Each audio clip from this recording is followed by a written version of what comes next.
students, this is your biology ma'am Dr. Karima Singh and I welcome everyone to Pradis Institute of Education. So my dear NEET aspirants, मेरे प्यारे future doctors, क्या करने वाले हैं आज हम करने वाले हैं प्रिपरेशन NEET 2024 की, जो कि हम एग्जैक्टली यहाँ पर कर रहे हैं प्राडिस के प्लेटफॉर्म पे।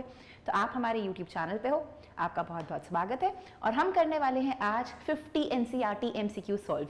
तो हम 50 ऐसे क्वेश्चन सॉल्व करेंगे जो NCERT में सेल से रिलेटेड दिए हुए हैं। अब ये NCERT हो सकता है 9th में दिए हों, हो सकता है 11th में दिए हों, तो जहाँ पर भी है सेल चैप्टर हर जगह से कंपाइल अप करके आपके लिए मैं लेकर आ गई हूँ आज NCERT 50 MCQs की सीरीज। तो चलो स्टार्ट करेंगे अपना आज का लेक्चर, जिसमें हमारे पास सिर्फ MCQ डिस्कस करने को है। बहुत बेसिक MCQs होंगे ये, फाउंडेशन बिल्डिंग, क्योंकि ये डायरेक्टली NCERT के बनाए हुए क्वेश्चंस हैं। तो अगेन इनमें से क्वेश्चंस पूछे जाने की प्रोबेबिलिटी हमेशा रहती है। इससे हमारी बेसिक फाउंडेशन और अंडरस्टैंडिंग क्लियर होनी चाहिए। अब आप ऑलरेडी जानते हो बच्चा, हम नीट 2024 को टारगेट कर रहे हैं और हम पढ़ा रहे हैं क्लास 11th को NEET completely free of cost. तो यूट्यूब पे आप हमारे साथ कंप्लीटली फ्री ऑफ कॉस्ट पूरा का पूरा 11th का करिकुलम पढ़ोगे। और इसी में आज हम पढ़ेंगे हमारा 6th लेक्चर, जो है हमारे chapter cell the unit of life का। उसके अलावा अगर मैं आपको हमारे चैनल के बारे में बताऊं या प्लेटफॉर्म के बारे में बताऊं, तो ये ऑलरेडी नो कि दिस इज प्राडिस एजुकेशन। प्राडिस एजुकेशन एक ई लर्निंग एप्लीकेशन है बच्चा, और ये आपको गूगल प्ले स्टोर और एंड्रॉइड मार्केट में, मतलब एप्पल मार्केट में भी मिल जाएगा। तो दोनों जगह आपको ये चीज़ अवेलेबल मिलेगा। ये जो हमारा एप्लीकेशन है ये केटर करता है स्टूडेंट्स नर्सरी से लेकर क्लास 12 तक के। तो नर्सरी से लेकर क्लास 12 तक के सभी बच्चे हमारे साथ अपनी पढ़ाई कर सकते हैं, अपनी प्रिपरेशन कर सकते हैं। अब देखो, वैसे हमारा जो प्राइस है, जो पैकेज प्राइस है, वो वैसे भी एक मिनिमल कॉस्ट है, जो है 30,000 ईयरली फीस। बट अभी अगर आप हमारा कूपन कोड यूज करते हो, दैट इज pradis_2025, तो आपको ऑफर प्राइस के तहत ये मिल जाएगा 8,999 में। तो ये आपकी फिर ईयरली फीस रहेगी 8,999 रुपीज। इसमें आपको हमारा पूरा का पूरा कंटेंट जो है वो एक्सेसिबल होगा। अब पूरे कंटेंट से मेरा क्या मतलब है, आपको एप्लीकेशन पे बच्चा classroom videos, 3D videos, lecture videos, smart board videos, live classes की रिकॉर्डिंग्स, प्लस पूरा का पूरा फ्री सॉल्यूशंस, बुक्स, आपकी practice sheets, worksheets, doubt session, previous year paper, everything you will get on the application then and there. मतलब अगर आपके पास application है, so you don't need anything else. आपको किसी भी और चीज में कहीं भटकने की, कुछ भी ढूंढने की जरूरत नहीं पड़ेगी। So with that what you have to do is just download our application. और 11th नीट आपके लिए तो और जरूरी हो जाता है बच्चा, क्योंकि हम एक तो आपको फ्री में पढ़ा रहे हैं, प्लस हम अपना पूरा का पूरा कंटेंट भी आपको फ्री में अवेलेबल कराएंगे। तो जितने भी क्वेश्चंस आपको प्रैक्टिस करने के लिए चाहिए, अपने आप को सेल्फ एनालाइज, सेल्फ असेस करने के लिए चाहिए, you will be getting everything on our application. Plus वहां पर आपको वर्कशीट्स भी मिल जाएंगी प्रैक्टिस करने के लिए, और जो आपके ईयर एंड में मॉक टेस्ट होंगे वो भी आपको वहीं से अवेलेबल रहेंगे। ये जो चीज लिखी है बच्चा, डाउट सेशंस अगर आप पर्सनलाइज सेशंस चाहते हो, यहाँ तो आप पढ़ ही रहे हो हमारे साथ, बट अगर आप चाहते हो कि नहीं कोई आपको इंडिविजुअल अटेंशन दे, आपकी डे टू डे प्रोग्रेस को मॉनिटर करे, तो आप हमारे साथ हमारा पेड सब्सक्रिप्शन भी ज्वाइन कर सकते हो। तो वो कंप्लीटली ऑप्शनल है, आपके ऊपर है। अगर आपको लग रहा है कि नहीं आपको एक प्रॉपर मेंटरशिप की जरूरत है, जहां पर आपका डेली प्रोग्रेस एनालाइज किया जाए, so then you can also opt for our subscription. चलो अब देखते हैं। सिलेबस तो आपको ऑलरेडी पता है और टाइम टेबल भी आप जानते हो ऑलरेडी कि इस तरीके से हम आपको यहाँ पर क्लासेस देने वाले हैं। तो आज बायो की क्लास है और इसीलिए हम क्या देख रहे हैं, आज हम देख रहे हैं cell the unit of life के 50 NCERT MCQs। अब देखो कुछ नहीं है, सिर्फ MCQs से डिस्कस कर रहे हैं, फटाफट से डिस्कस करते हैं, क्योंकि मुझे पूरी उम्मीद है कि अब तक आपको ये चैप्टर बहुत थॉरली क्लियर हो चुका होगा। देखो फर्स्ट क्वेश्चन देख लेते हैं बेटा। फर्स्ट क्वेश्चन क्या कह रहा है? फर्स्ट क्वेश्चन कह रहा है बच्चों, following are the few definitions of osmosis. कह रहा है भैया नीचे कुछ डेफिनेशन लिखी है ऑस्मोसिस की, read carefully and select the correct definition. अच्छे से पढ़ो और करेक्ट डेफिनेशन को सिलेक्ट करो। अब देखो जब भी ऑस्मोसिस आएगा ध्यान क्या रखना है, हायर से लोअर कंसंट्रेशन हो, मूवमेंट जो हो वाटर मॉलिक्यूल्स का हो, और साथ में एक सेमी परमिएबल मेम्ब्रेन का जिक्र किया हो। अगर इन तीनों चीजों का जिक्र करा हुआ है कहीं पर भी, तो वो ऑप्शन हमारा करेक्ट है। तो देखो movement of water molecules from higher to lower concentration through a semi permeable membrane, मतलब हमारा ऑप्शन ए हमारा करेक्ट ऑप्शन है। क्यों? क्योंकि वाटर मॉलिक्यूल्स का मूवमेंट है हाई से लो है, प्लस एक सेमी परमेबल मेम्ब्रेन का इन्वॉल्वमेंट है, तो ऑप्शन हो जाएगा ए। मूव करते हैं सेकंड क्वेश्चन पे। सेकंड क्वेश्चन हमसे पूछ रहा है which of these is not related to ER. इनमें से ईआर का क्या लेना देना नहीं है, यानी ईआर का क्या फंक्शन नहीं है। तो फर्स्ट ऑप्शन है it behaves as a transport channel for proteins between nucleus and cytoplasm. Second option है it transports material between various regions in the cytoplasm. Third option है it can be a site for energy generation. Fourth option है it can be a site for some biochemical activities of the cell. तो आपको ये चीज़ मालूम है कि ये transport channel की तरह बिहेव करता है, आपको ये चीज़ मालूम है कि यहाँ पर आपके लिए लिपिड्स प्रोटीन्स का सिंथेसिस किया जाता है, बट आप ये भी जानते हो कि एनर्जी प्रोडक्शन माइटोकॉन्ड्रिया का काम है। So this function is not at all related to ER, तो इसका ऑप्शन हो जाएगा 3। नेक्स्ट मूव करते हैं क्वेश्चन नंबर 3 पे। Plasmolysis in a plant cell is defined as. अब ये आप पूछ रहे हैं कि प्लाज्मोलाइसिस क्या होता है, तो प्लाज्मोलाइसिस आपको पता होना चाहिए बेसिकली है क्या। जब भी आप एक प्लांट सेल को, जब भी बच्चा हम एक प्लांट सेल को एक हाइपरटोनिक सोल्यूशन में प्लेस करते हैं, हाइपरटोनिक सोल्यूशन में मतलब हाईली कंसंट्रेटेड सोल्यूशन में प्लेस करते हैं, तो प्लांट सेल से वाटर निकल के बाहर जाने की कोशिश करता है। And when this outward movement is going on, no, because a plant cell is having a cell wall, पूरा का पूरा सेल डजंट श्रिंक, पूरे के पूरे सेल का साइज रिड्यूस नहीं होता है, only the cytoplasm shrinks and the cell wall remains intact. So when the cytoplasm is shrinking and coming towards the center and it's not leaving the cell wall is remaining then and there, then you call it to be as plasmolysis. So it is nothing but shrinkage of cytoplasm in a hypertonic medium. It will only and only happen in living plant cells. So please keep this point in mind. Okay, chalo, let's move on to the next one. Which of the following are covered by a single membrane? Single membrane. So mitochondria was a double membrane bound structure. Plastid was a double membrane bound structure. Lysosome is a membrane bound structure. But when you talk about a single membrane, that is going to be tonoplast. So tonoplast in vacuole is a single membrane structure. Chalo, moving to question number 5. Find out the following statements. Golgi apparatus is involved in the formation of lysosomes. Okay, they are asking us to find out false statements. Nucleus, mitochondria and plastids have their DNA, hence they are able to make their own structural proteins. Mitochondria is said to be the powerhouse of the cell as ATP is generated. And cytoplasm is also called as protoplasm. तो इसमें से क्या गलत है? गलत है कि cytoplasm को हम प्रोटोप्लाज्म भी बुलाते हैं। Protoplasm is actually the entire living content of the cell. So nucleoplasm भी इसमें इंक्लूड होगा, तब जाके बच्चा प्रोटोप्लाज्म बनेगा। तो साइटोप्लाज्म को हम प्रोटोप्लाज्म नहीं बुलाते। मूव करते हैं क्वेश्चन 6 पे। Find the correct sentence. Enzymes packed in lysosomes are made through RER and SER produce lipid and protein respectively. ER is related with destruction of plasma membrane. Nucleoid is present inside the nucleoplasm of a eukaryotic nucleus. हमें correct statement ढूंढना है। तो देखो ये गलत है क्योंकि उल्टा उल्टा लिखा है, ये गलत है क्योंकि बनाने का काम कर रहा है मेम्ब्रेन बायोजेनेसिस, ये गलत है क्योंकि न्यूक्लियोइड यानी प्रोकैरियोटिक न्यूक्लियस। तो सही स्टेटमेंट क्या है कि जो एंजाइम्स हैं वो प्रोटीनेशियस होते हैं, प्रोटीन स्ट्रक्चर्स बनते हैं एंडोप्लाज्मिक रेटिकुलम में, hence the enzymes which are found in lysosomes are made in RER। चलो मूव करते हैं क्वेश्चन 7 पे। Which cell organelle place a crucial role in detoxifying many poisons and drugs in a cell. किसका काम होता है, किसका काम? जब भी हम बात करते हैं बेटा डिटॉक्सिफाइंग, मैंने आपको बताया था कि smooth endoplasmic reticulum of the vertebrate animals does contain this function. तो उसका ये काम है कि वो डिटॉक्सिफिकेशन करे, मतलब ड्रग्स वगैरह का रिमूवल कराए। मूव करते हैं क्वेश्चन 8 पे। The proteins and lipids essential for building the cell membrane are manufactured by. तो कौन मैन्युफैक्चर करता है? Endoplasmic reticulum. Direct ER option में है नहीं, तो इसीलिए रफ ER सिलेक्ट हम कर लेंगे। मूव करते हैं क्वेश्चन 9 पे। The undefined nuclear region of prokaryotes is also known as, अभी डिस्कस किया बच्चा, इसे हम कहते हैं न्यूक्लियोइड, इसे हम कहते हैं न्यूक्लियोइड। चलो मूव करते हैं क्वेश्चन 11 पे। क्वेश्चन 11 पूछ रहा है chromosomes are made up of. Chromosomes किस चीज के बने? So you should know that the chromosomes are made up of DNA and proteins.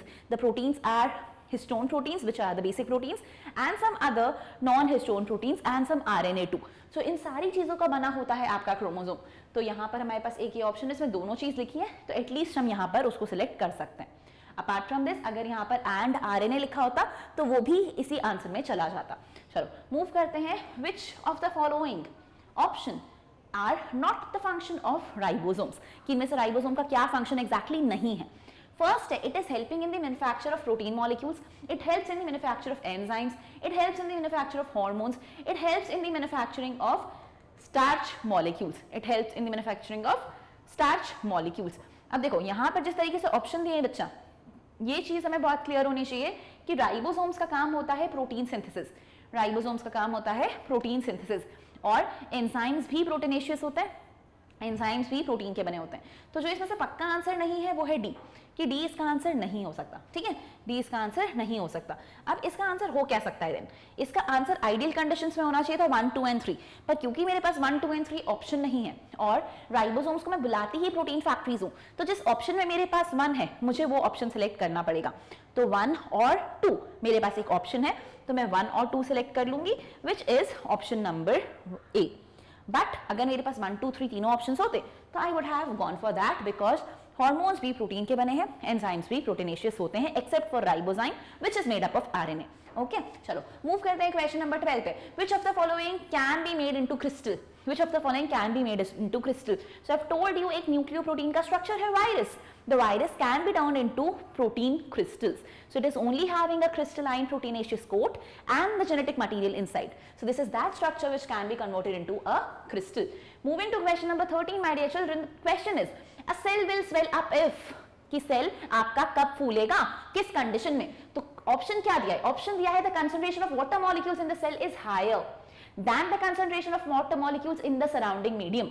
तो वाटर सेल के अंदर ज्यादा है और बाहर कम है, तो क्या सेल फूल पाएगा? नहीं भैया, उल्टा पानी छोड़ देगा। नेक्स्ट है the concentration of water molecules in the surrounding medium is higher than the concentration of water in the cell. So obviously the water will start to come in. This is a condition which happens in case of a hypotonic solution. So the answer has to be 2. The answer has to be 2.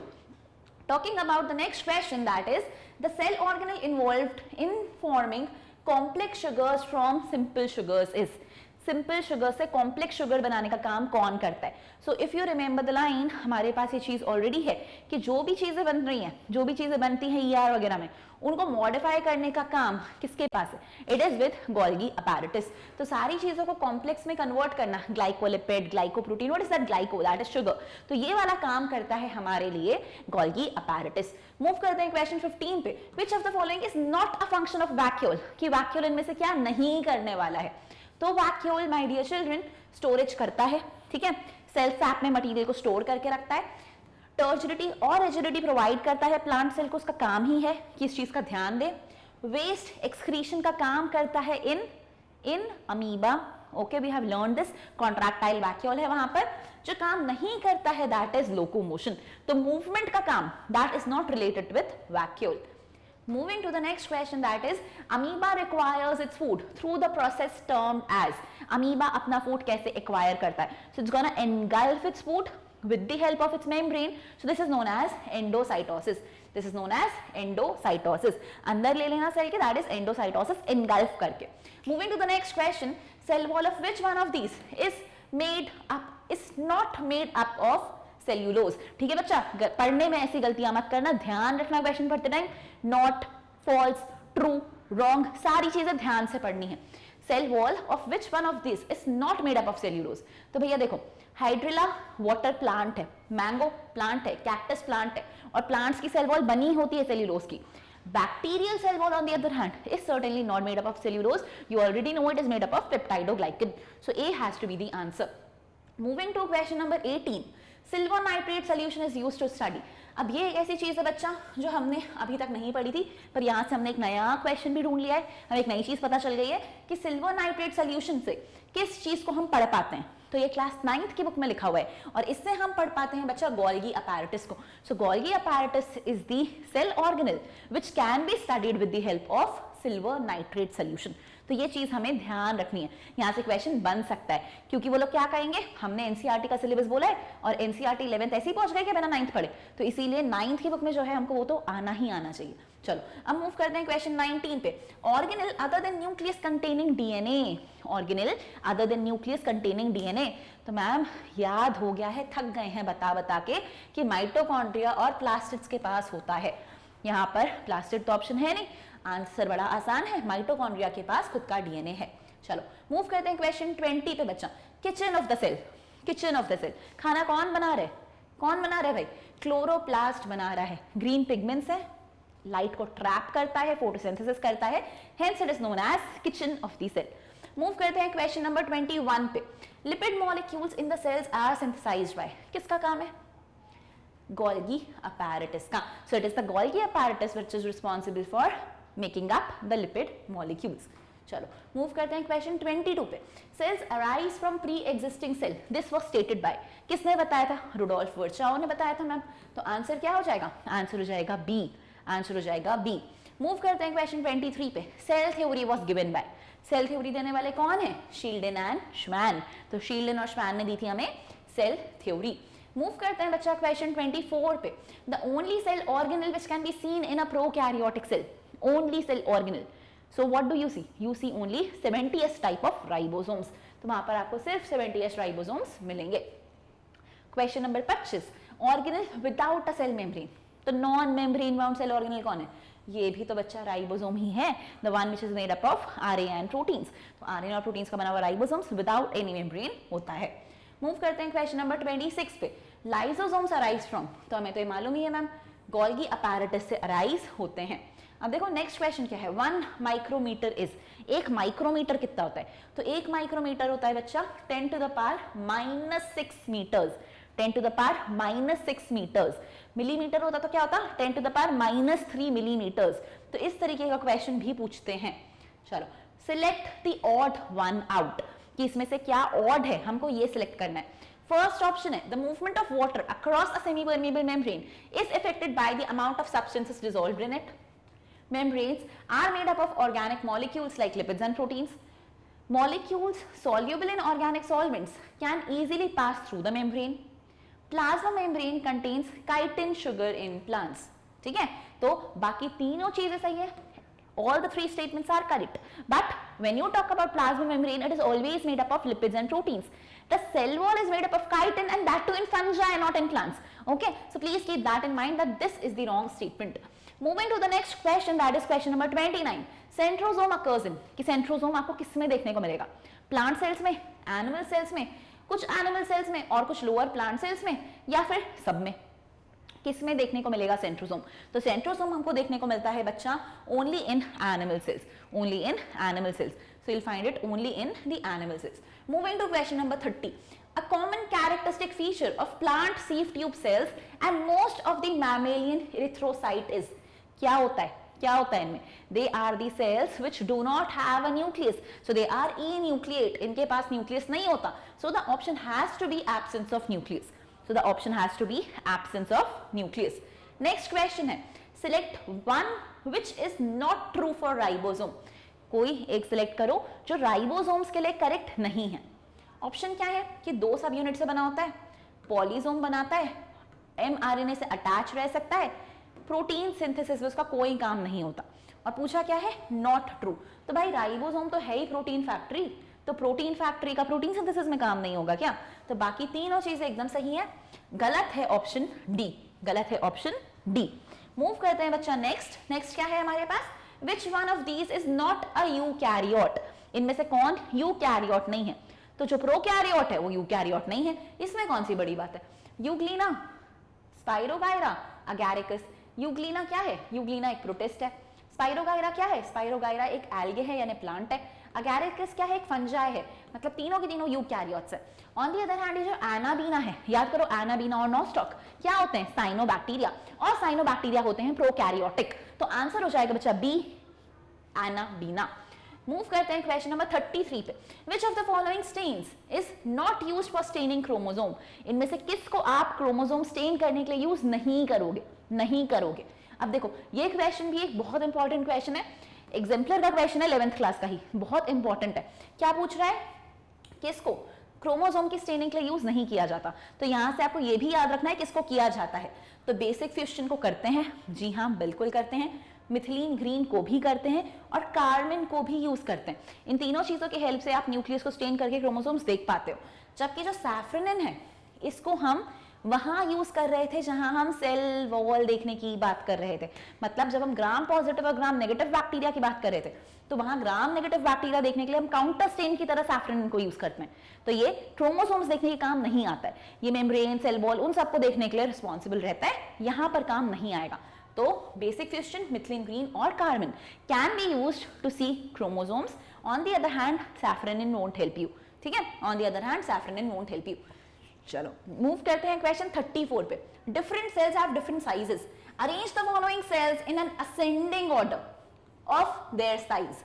Choose the correct option among the following, mycoplasma, ostrich egg, human RBC and bacteria. तो हमें क्या बताना है, ascending order में इनको arrange करना है। अब असेंडिंग और डिसेंडिंग क्या होता है ये तो होपफुली तुम लोग को पता होगा। असेंडिंग मतलब छोटे से बड़ा, तो भैया जो छोटा है उसको पहले रखो, जो बड़ा है उसको बाद में रखो। इस तरीके से आपको इनको अरेंज करना है।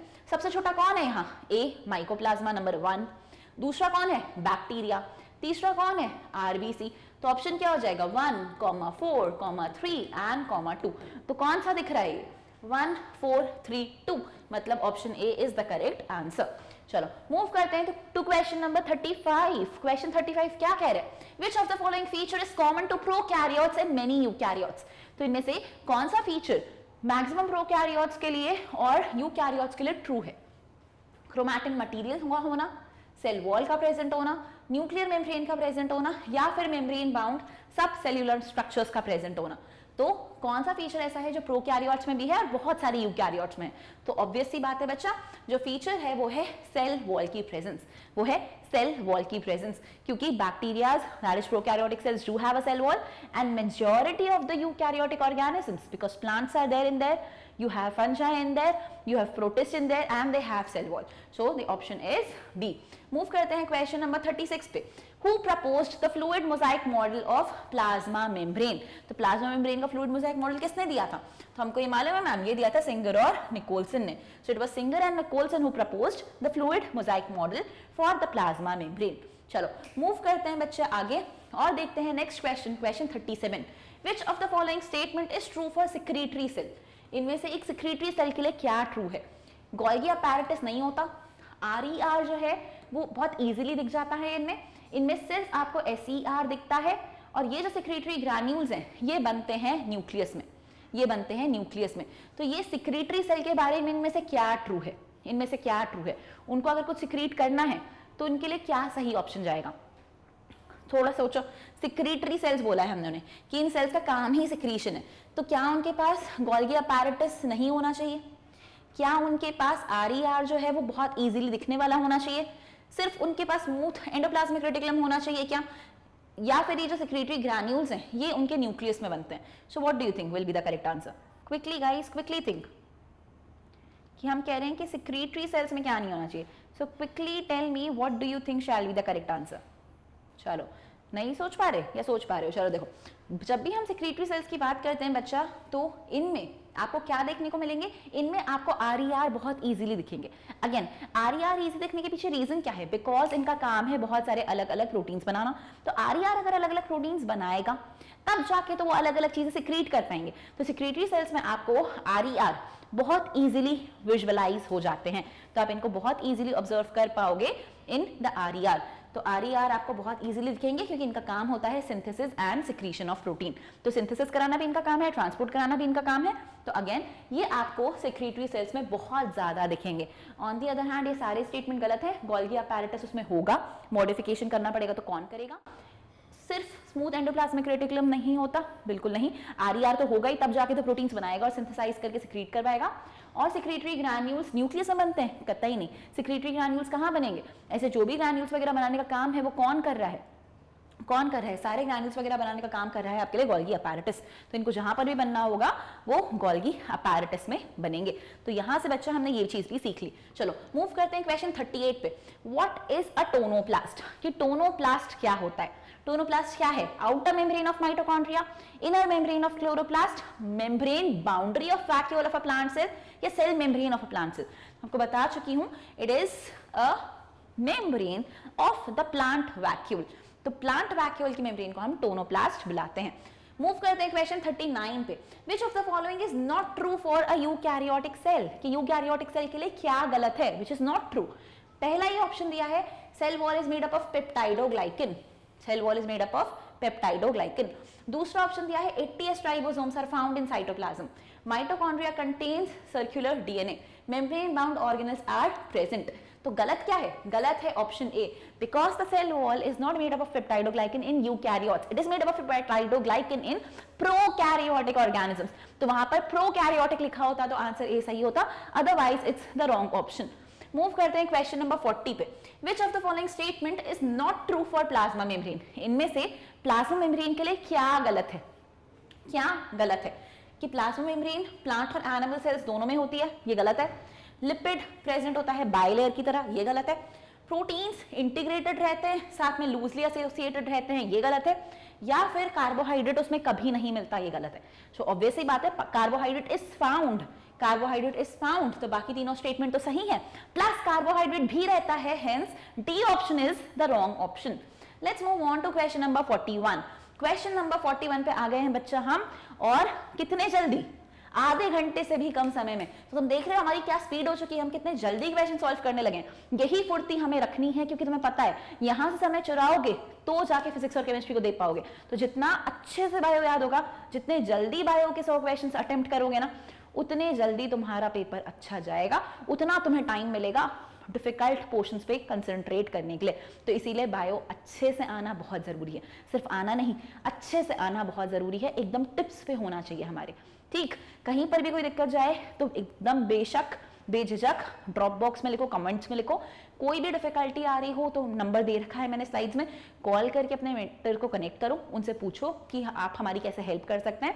और अगर आपको ऐसा लग रहा है बच्चा कि नहीं हमारे लिए पॉसिबल नहीं है कि हम सारे डाउट्स यूट्यूब पे क्लियर कर पाएं, तो प्लीज बहुत हमारा बेसिक सा पेड सब्सक्रिप्शन है, उसके लिए जाओ, पहली बार में नीट क्रैक करो और अपनी ड्रीम डेस्टिनेशन तक पहुंचो।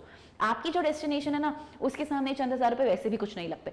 एक बार में हम नीट निकाल लें, हमारी लाइफ सेट है, क्योंकि हमको अल्टीमेटली जब डॉक्टर बनना ही है तो क्यों साल बर्बाद करना। तो साल बर्बाद नहीं, समय बर्बाद नहीं, आज से तैयारी करेंगे, अभी से तैयारी करेंगे और फोड़ के रखेंगे नीट को। ठीक है, तो चलो इसी खुशी में चलते हैं क्वेश्चन नंबर 41 पे। क्वेश्चन 41 क्या कह रहा है? क्वेश्चन 41 कह रहा है कि प्लास्टिड्स माइटोकॉन्ड्रिया से डिफर करते हैं किस बेसिस पे? सही चीज बताओ। कि उसके पास 2 मेम्ब्रेन्स होती हैं, उसके पास राइबोसोम होता है, उसके पास थाइलाकॉइड होता है, या उसके पास डीएनए होता है। तो भैया देखो, प्लास्टिड्स की बात कर रही हूं ना मैं, तो प्लास्टिड के अलावा माइटोकॉन्ड्रिया में भी 2 मेम्ब्रेन होती हैं। माइटोकॉन्ड्रिया के पास भी राइबोसोम होता है और उसके पास भी खुद का डीएनए होता है। तो ये थाइलाकॉइड नाम का जो स्ट्रक्चर है, ये केवल आपको प्लास्टिड्स में दिखेगा, माइटोकॉन्ड्रिया में नहीं दिखेगा। तो आंसर करेक्ट हो जाएगा, आंसर सी। मूव करते हैं क्वेश्चन 42 पे। Which of the following is not a function of cytoskeleton in a cell? कि इनमें से साइटोस्केलेटन का क्या फंक्शन नहीं है? क्या फंक्शन नहीं है? Intracellular transport, maintenance of cell shape and structure, support of the cell organelles, या फिर सेल मोटिलिटी। तो इनमें से बच्चा क्या साइटोस्केलेटन का फंक्शन नहीं है? ये क्वेश्चन है। तो फटाफट से मुझे सोच के बताओगे आप लोग ये कि साइटोस्केलेटन का क्या फंक्शन नहीं है, इनमें से क्या फंक्शन नहीं है? 2-3 मिनट दूंगी, जल्दी सोचो कि साइटोस्केलेटन का क्या फंक्शन नहीं है।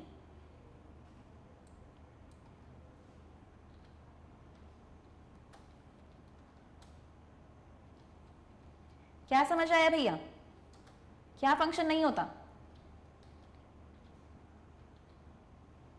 जल्दी जल्दी जल्दी, क्या फंक्शन नहीं है साइटोस्केलेटन का इन सब में से? चलो, वैसे भी इतना टाइम लगना नहीं था। इंट्रासेल्युलर ट्रांसपोर्ट किसका काम है? ईआर का। ईआर का काम है कि ट्रांसपोर्ट का ध्यान रखें। तो इनको क्या मतलब है इससे? तो इनको जिस चीज से मतलब है बच्चा, वो है सेल का शेप और स्ट्रक्चर मेंटेन करना, सपोर्ट प्रोवाइड करना और मोटिलिटी में हेल्प करना। मोटिलिटी में क्यों हेल्प कर रहे हैं? अगेन साइटोस्केलेटल स्ट्रक्चर्स हैं भाई, माइक्रोफिलामेंट्स, माइक्रोट्यूब्यूल्स और इंटरमीडिएट फिलामेंट्स के बने हुए हैं, तो उनको तो देखना ही पड़ेगा, उनको तो देखना ही पड़ेगा। तो इसका जो करेक्ट ऑप्शन है वो है ऑप्शन ए। मूव करते हैं बच्चा क्वेश्चन नंबर 43 पे।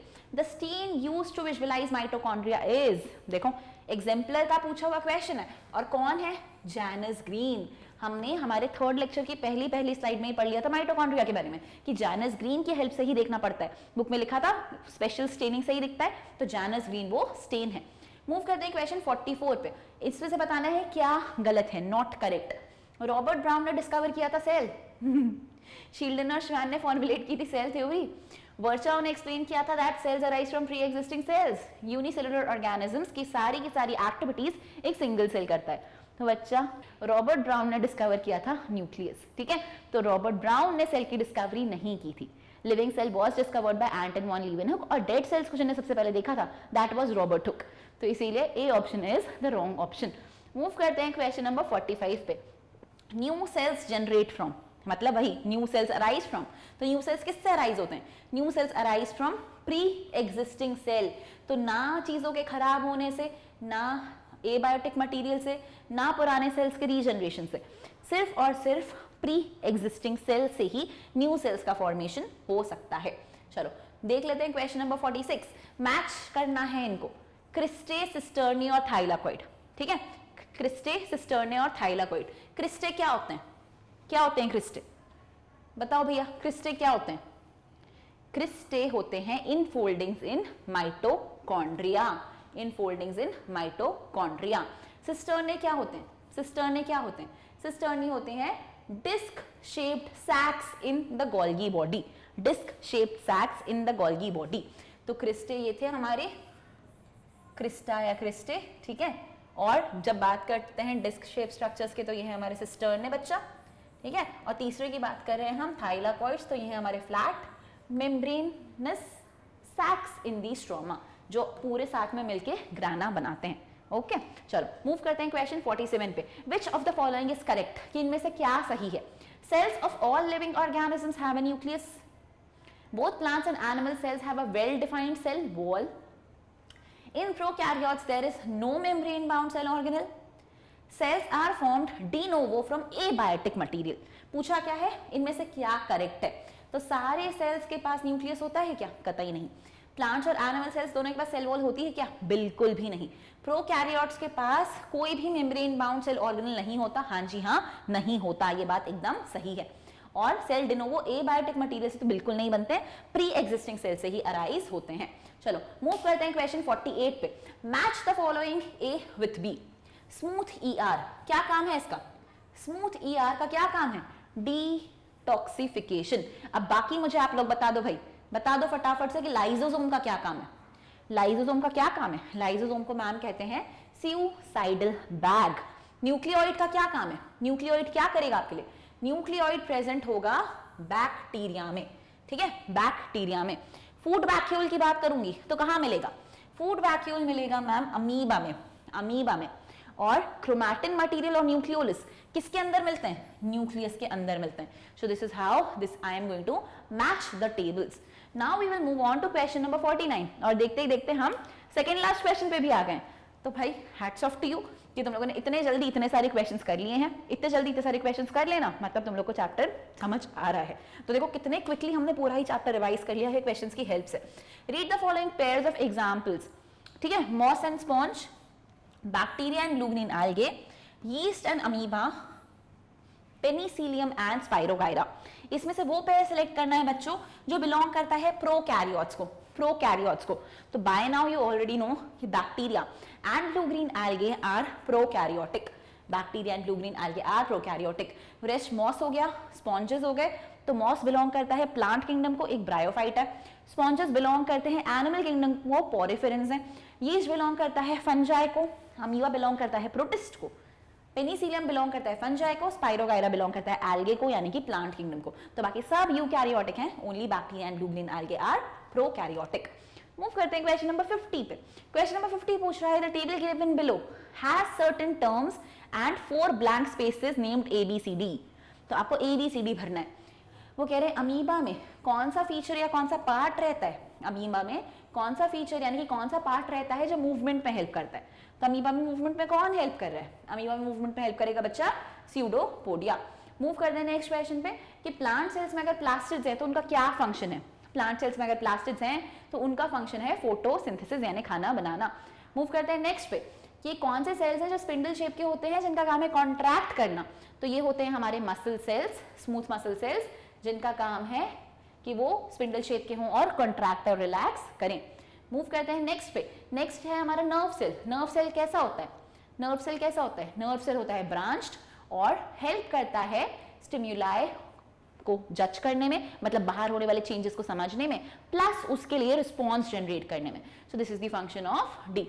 तो ऑप्शन क्या होगा? ऑप्शन होगा A pseudopodia, B photosynthesis, C muscle cell and D branched. तो हमारे लिए जो करेक्ट ऑप्शन है बच्चा वो होगा बी। करेक्ट ऑप्शन है वो होगा B. So with this we have completed the entire topic cell the unit of life. तो I hope you guys are understanding, liking the lectures, trying to get a grasp of everything from day one, and with that we have completed a very important chapter in the NEET curriculum, that is Cell the Unit of Life. If you are liking it, do not forget to like, share and subscribe to our channel so that you don't miss on any lectures. Because आप एक आधा lecture miss करोगे बच्चा तो आगे चीज़ें हमारे लिए डिफिकल्ट होती जाएंगी. तो मैं बार बार बोल रही हूँ ये चीज़ कि हमें पहले दिन से पढ़ाई करनी है, डटकर जमकर पढ़ाई करनी है और इस चीज़ में मक्कारी नहीं करनी है. ठीक है, तो बिल्कुल भी मक्कारी नहीं करेंगे. लाइक शेयर सब्सक्राइब करेंगे, जो भी डाउट है कमेंट में लिखेंगे, पूछेंगे और अपनी सारी डिफ़िकल्टीज सॉर्ट करवाएंगे. ठीक है, तो सारी प्रॉब्लम्स आपकी सॉल्व हो जाएंगी हमारी हेल्प से. तो बिल्कुल करो अपनी तैयारी, एकदम तैयारी तुम्हारी जीत की, तैयारी मेरे साथ नीट की. तो हमें इसी चीज़ पे फोकस करना है और नीट की प्रिपरेशन के लिए लगे रहना है.